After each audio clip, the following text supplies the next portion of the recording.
Let's tie up a very realistic chironomid pattern that the trout just can't shy away from. In the vise here, I got a Tiemco 2487 hook. I'll start off with some UTC 70 Denier black thread, starting at the eye of the hook and working my way back to put down a little thread base and cutting off my extra. First material we're going to use is a Holo Tinsel, medium sized, in red.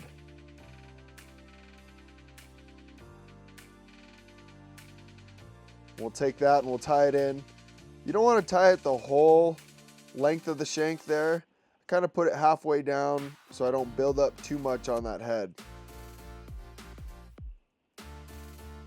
At the end of this fly, we're going to build a little bit of a head on it. We don't want to make that head too bulky.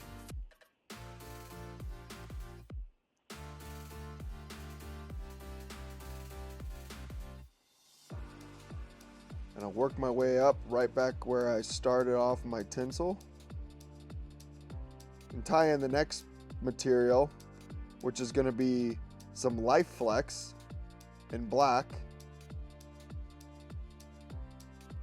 And this is going to be our ribbing.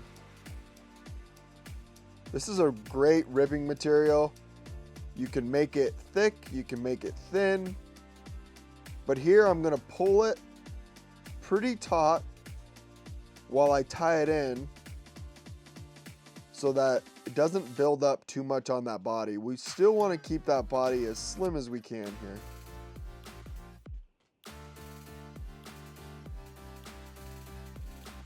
This chironomid pattern is a great pattern for the spring when you have ice off and those fish really start getting after all those aquatic insects that start coming to the surface after winter once that sun really hits that water.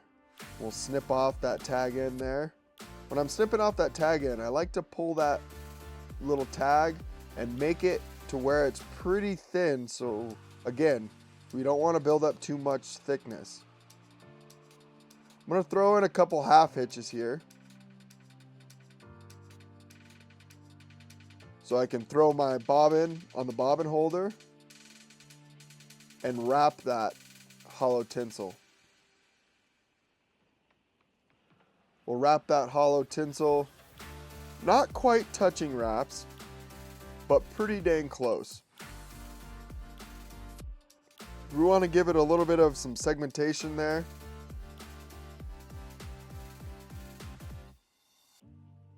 But we'll finish the segmentation off with that Life Flex.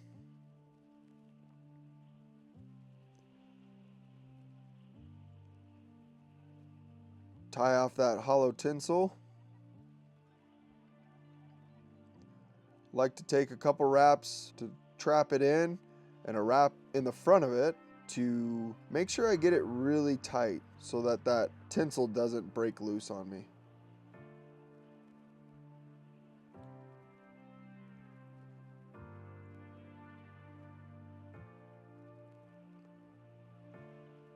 Throw in a couple more half hitches. So again, we can throw our bobbin in our bobbin holder.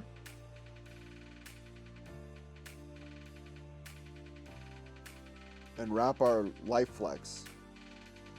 When you start off that Life Flex, I like to stretch it, make it a little thinner for the end of that body, and gradually loosen it up so that those ribs become a little thicker.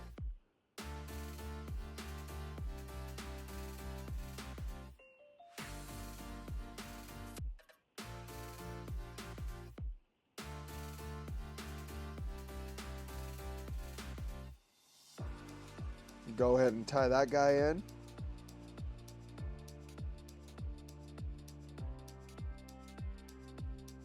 That Life Flex can get a little slippery on you, so make sure you tie it in pretty well.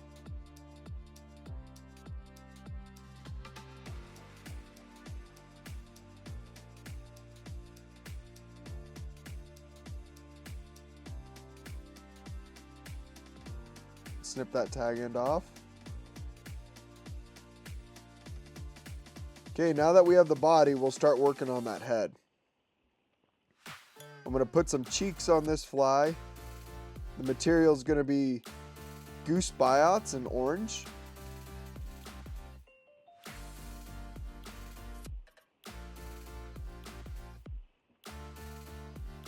We'll build that head up with our thread here.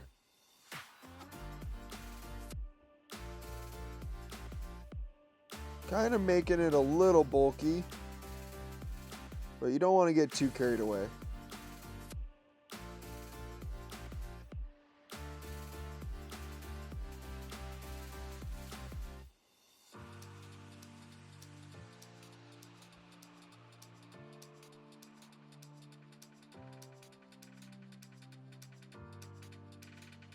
Now we'll strip off 2 of those Goose Biots and tie them in by the tips.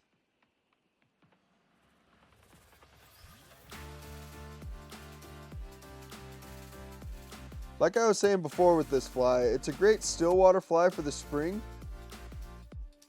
You can fish it under an indicator, you can slowly do some hand twists and strip it in to give it a little bit of life, give it a little bit of movement in the water to entice those fish.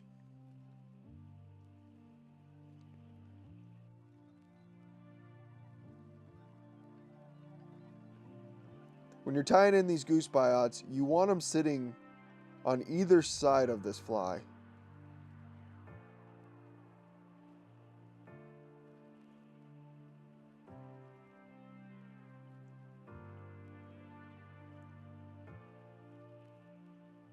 So when you're working on tying them in, get them as straight as possible on each end of the fly, or each side of the fly, I should say.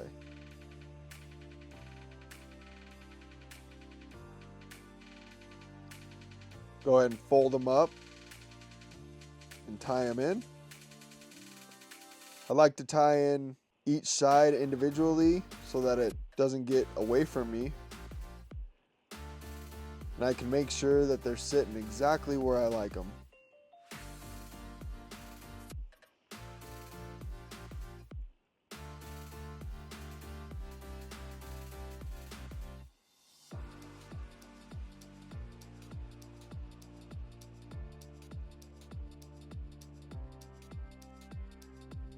I like to fish this fly a lot in tandem with a balanced leech.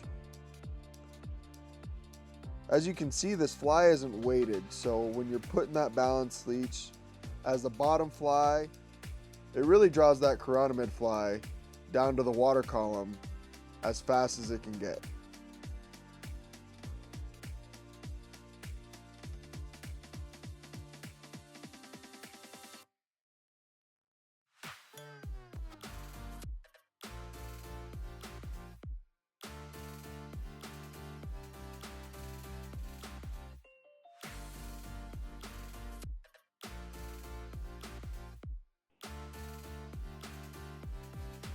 Once you got your 2 Goose Biots tied in, we'll go ahead and throw our whip finish on it.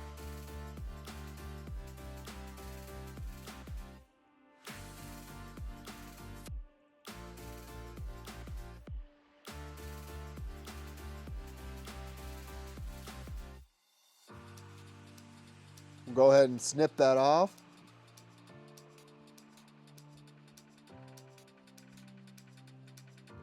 And for our last precaution here, I like to put a little bit of a UV resin on the head of that, just to make sure that head doesn't unravel on us. Makes it more durable, makes it so we can catch more fish with it. As you can see, this Tiemco hook has a barb on it, so when you're fishing it, make sure you don't forget to pinch that barb right before you start fishing. And that'll do it for our Chironomid Pupa. Thanks guys for watching. Don't forget to hit that like button for me if you enjoyed this pattern, enjoyed this tie. Leave a comment down below on how well I did, if I need to improve on it any. And don't forget to smash that subscribe button for me and for you, so that you can see a lot more fly tying videos in the future, and a lot more action on the water. Get out there and fish hard.